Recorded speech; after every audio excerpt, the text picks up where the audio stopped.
Now, as I begin our message today, I want to acknowledge, at least for me, the world that I am in. You know, in Humanville on Earth, as living spirit appears in a material way, living spirit is continually reordering and renovating and rehabilitating and reorganizing itself. So it is, as Martin Luther King has said, we are tied together in the single garment of destiny, caught in an inescapable network of mutuality. We're all in this together. We are all bound and tied together, and that thread, that garment that ties us all together is one of living spirit. So I just honor and acknowledge that right now we are gathered here using with that common thread, with that wrapped in that garment of living spirit. So what is happening in the world around us? Well, we celebrated an unusual anniversary yesterday, the tragedy of 9/11. We are in the midst of a pandemic, and we are in the midst of high holy days. The people of the Jewish faith are in a period of very important holidays for them. And it began last week with the new year. It is the year 5782. That's a considerable period of time in human terms, but a blip in universal terms. And that this High Holy Days concludes part of that period with Yom Kippur that will occur on the 15th and the 16th. And that period of time is called the 10 days of awe or repentance, and Yom Kippur is a day of atonement. It's a 24-hour period of fasting, of introspection, of repentance and prayer. And for those that observe the holiday in conjunction with their community, with their temple, there are 5 prayer services given throughout the day of Yom Kippur. And the Kabbalists, the more esoteric, the metaphysical interpretation of the Jewish faith, this actually continues for another period of time, almost 2 weeks beyond Yom Kippur. And it's interesting because the Kabbalists felt, well, maybe you forgot something on the one day, or maybe there was something that you really didn't completely atone for on the one day. So there is this sort of allowance, as always in that faith tradition, or really any faith tradition, to keep that all going. And so what I really want to point out here is that it is all God, it is all good, and God is the eternal in this case. And the appearances to the contrary are really part of a plan that is difficult for me or you to comprehend. In other words, I see something that is not really patterned after God in the world around me from time to time. But in noticing or not noticing a pattern, it's just a moment where I haven't really locked into that through line, that thread, that garment, that spiritual garment that we are all wrapped and bound by. So even just by a little bit, you know, you and I prove that spirit is ascending, right? That spirit is growing in my consciousness and your consciousness. Again, even in the appearance, or as what appears to be the opposite of that consciousness comes up for us, for you, for I to heal. And that consciousness is one of light and love and compassion. So I just want to remind you where we are in our continuing messages. And all of us who are presenting the message to you and throughout CSL communities around the world, part of the garment that binds us together are these themes. And for the entire year, we are putting our messages in the context of timeless wisdom and evolutionary vision. In the month of September, the theme is focusing on reaching higher. And today I'm going to talk a little bit about Transcend and Include. Now, today's notes and messages were prepared by Reverend Michelle Senegal, and Reverend Michelle is part of our Cultural Integration and Evolution Committee and part of the Diversity Inclusion Commission, not and inclusion, Diversity Inclusion Commission. And we're very careful to make a distinction about the two because it's an intentional act that we are including diversity. They're not two separate things. It's one and the same act and therefore one and the same embrace. So in this month for reaching higher, you are reaching higher in small and great ways, even if it is being reminded about certain things in the world that seem to be at odds with the light and love of living spirit. And so you are, gaining an understanding. You're understanding more about you and your place in the divine and your place in the universe. And that is interpreted as reaching higher, and the higher you're reaching to is a higher consciousness. Now, what Reverend Michelle invites us to do is to push beyond your comfort zone, to innovate in the ways that you move forward. So that could mean changing something about what you do or how you be. But it also means that you're consciously including or incorporating or integrating all of your life experience and the wisdom that you gain along the way. And as you do that, you can't help but transcend. You can't help but rise up.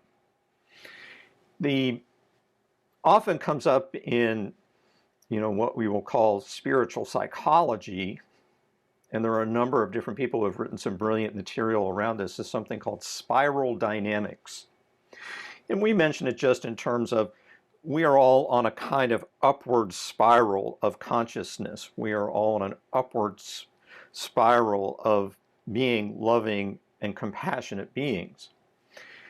And that means that sometimes things kind of look the same. It seems like, a Groundhog Day experience around something in your life. It could be some relationship or some job or some other challenge you face. And it seems like it's repetitive, but each time this comes up for healing, whatever this challenge might be, you're growing even a little bit in consciousness. You're healing even a little bit. You're becoming a little more whole.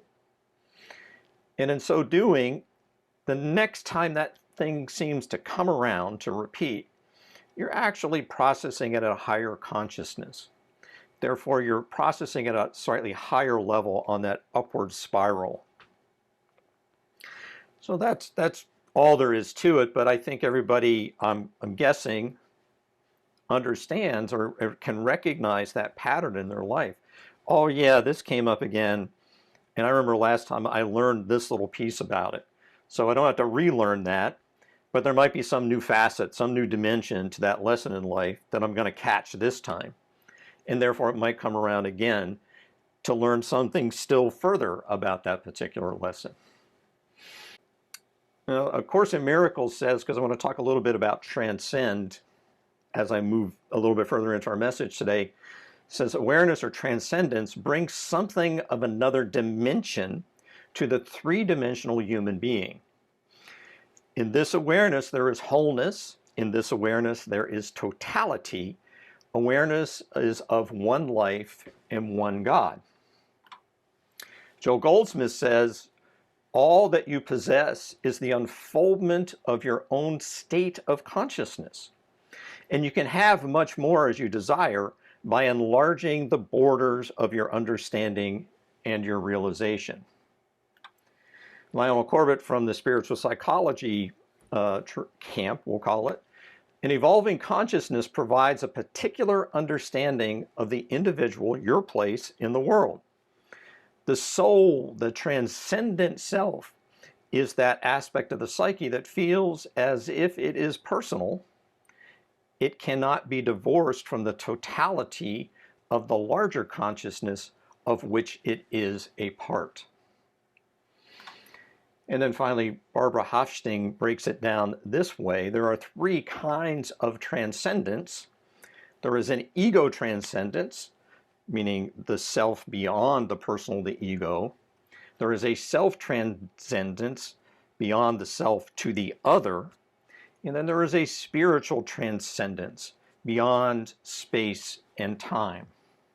Now, right away, I want to sort of delineate a couple of things about transcendence, because it seems like a finger snap and it's all done, right? Transcendence. However, rarely does that happen, right?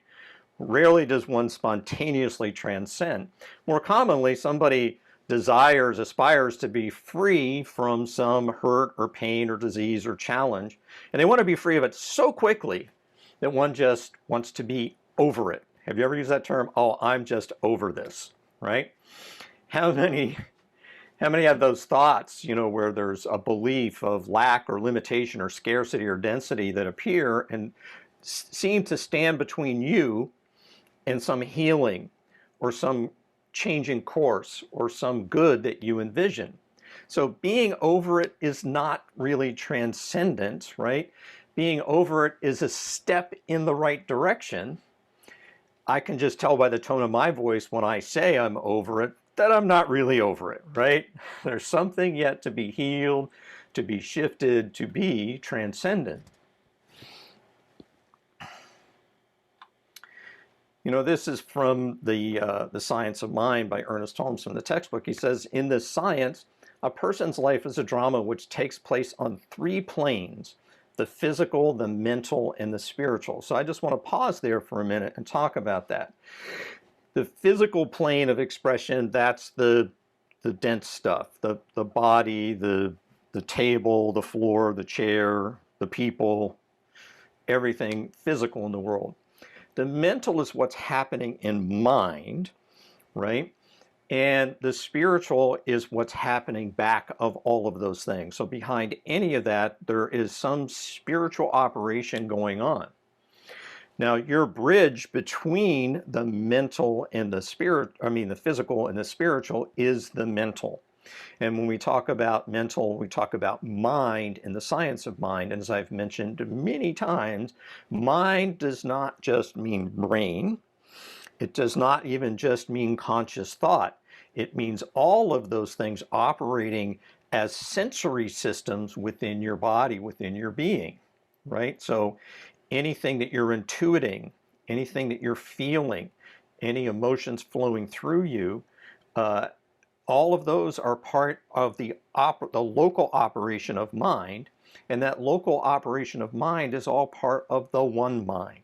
So this is all taking place in the spiritual realm. And what is a manifestation or a trigger for awareness of that then would be the physical. Transcendence involves rising above the physical levels of experience and existence. This is Ernest Holmes again saying, arising beyond conditions in the world of effects into the realm of the spiritual. All right, so that's what's happening, or what you might describe as transcendence. And therefore, the atmosphere, and I like the term atmosphere because it includes so much about what's happening in your interior as well as the world around you.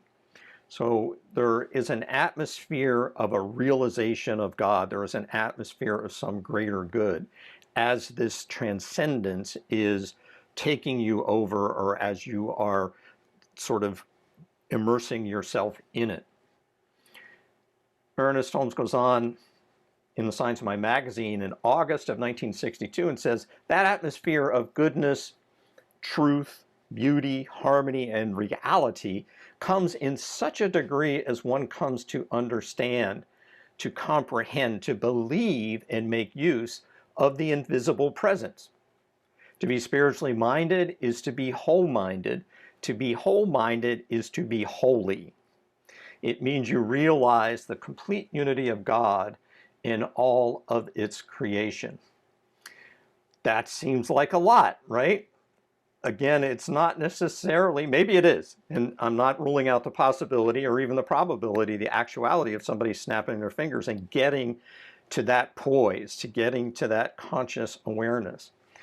But if you're like me, it's more of a step-by-step process, right? And the step-by-step process that makes it easy, and it also becomes very direct, are spiritual practices. So here are some spiritual practices that I share with you every week, and hopefully I'm trusting that at least one or two of these is something that you're doing on a regular basis. And even if you don't feel especially skilled or successful at it, merely the activity of it shifts you. So on a daily basis, you might meditate. You might do some form of affirmative prayer or treatment or affirmation. You might engage in some sort of spiritual study or reading. You might journal as a spiritual practice. And again, I encourage visioning on a daily basis, just asking yourself, what is the God, the good idea of my day, this life, my work, my relationships, and how does that feel? What is the feeling tone, the vibe of that vision? And then on a sort of a weekly or monthly basis, you might participate in sacred service. Reverend Sunshine outlined ways in which you can be in savor or sacred service for our Downey Center for Spiritual Living. You might go to your practitioner, your spiritual counselor. You might give as a spiritual practice. We've already had that opportunity today. And what you're doing right now, whether you know it or not, is a kind of spiritual practice because you are participating in the beloved community. Now, what might you expect to manifest out of that spiritual practice? What might you demonstrate? Well, the direct answer to your response to your spiritual practice are feeling or amplifying feelings already present, maybe calling forth feelings that you weren't quite aware of before, but these are the qualities, the good qualities, the God qualities that come fully bloomed, fully orbed in your consciousness as you engage in spiritual practice. And so as far as Transcend and Include is concerned, there are a number here that I feel are especially on point, I will say.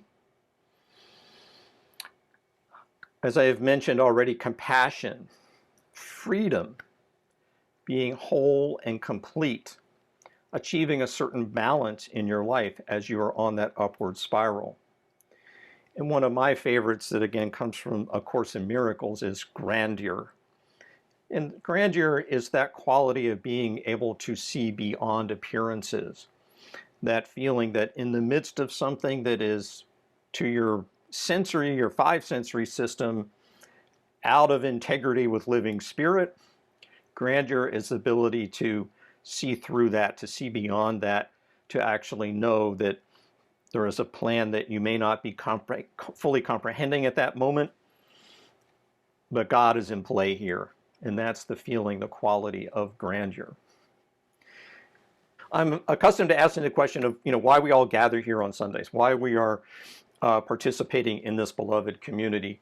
And of course, the short answer is to feel better, right? But there's another kind of a why, right? It's that more philosophical, existential why. And only you can answer that question for yourself. Only I can answer that question for myself. But what I can offer are theories, premises, experiences, practices. You can take or leave, right? But any of those things might spark something valuable about why. Now, the why usually has two components to it. One is form and one is function, right? One relates to materiality, one relates to being, your body, temple, your physical form, whatever that might be, as your soul is going through this phase of its evolution. And then the function part is, what am I doing, right? Why am I why am I doing what I'm doing? What is it in furtherance of? Your growth in consciousness is a growth in consciousness for everyone. Your growth in consciousness elevates the consciousness of all the lives your life touches. So there is the personal and the communal always operative in this spiritual journey. Now, in the material world, we talk about, this kind of a building blocks of materiality. And sometimes those building blocks are in a mode where they are building up and becoming more complex. And sometimes they're in a mode where they're decreasing in complexity. And in certain cases, there's a sort of a cycle of a breaking down to build up, a breaking down to build up. And this is also true about, at least what I've discovered to be true about my spiritual journey, where there are certain real improvements and advances in my consciousness, my growth, my feeling. And there are other times where I feel like a little step back, a little kind of a breakdown. And again, that breakdown is just part of the bigger pattern that I may have lost my understanding or comprehension of, but is still operative. Oftentimes people talk about thermodynamics as a parallel to this kind of back and forth, this build up and breakdown to build up. In the term called entropy, and the opposite of entropy is negentropy, but there's another still opposite, because there's three sides to this, called enthalpy, right? And entropy is that tendency toward chaos, the dissipation, the disordering of things. Negentropy would be the reordering of things, and enthalpy is looking at what is ordered and what is present in that order. And in metaphysics and all faith traditions, we come across these creation mythologies as a way of just understanding a little bit more about our consciousness and our growth and our path. And so we talk about, in quantum, everything exists in possibility, right? And we have this thing called a possibility wave. And the possibility wave collapses into what we identify as particles, subatomic particles, right? And those subatomic particles form together to the next level of complexity, which is an atom. And atoms bind together to form molecules, and molecules bind together to form compounds, and compounds bind together to form cells, and cells join together to form tissues, and tissues join together to make organs, and organs join together to make an organism which might look like you or me, right? So that is a clear pattern from something that is simple to something that is more complex. However, it looks like it stops there, and it doesn't, because the possibility wave keeps going. It's still operative in all of its offspring. So that organism is constantly reorganizing, and it's reorganizing according to varying frequencies and phases and amplitudes of those waves that are all participating along this organizing principle. And living spirit works the same way, right? Living spirit, there is an organizing principle around all creation in living spirit, including you, including me, including the floor I'm standing on, right? And as things, you and I, advance in consciousness, there is a process of incorporating and integrating that lesser step, that simpler thing, into the more complex thing. And there is a process of disintegrating, right? Of simplifying things, right? Of excluding things. So your spiritual practices, you're choosing to take an action to elevate, to improve your feeling, to on a path of transcendence, right? And part of that means having some greater dominion, having real choice in your life. And your intention is focused. You're concentrating the best of your abilities to learn and to grow and to heal. And in so doing, you are aligning with living spirit. You're aligning with something that truly, really supports that expansion in consciousness happening right where you are. It truly supports feeling more good, right? It supports constructivity and creativity. It supports your sensory systems in learning and growing and informing that process. Yom Kippur is called the Day of Atonement, and the primary spiritual practice in the Jewish faith is called repentance.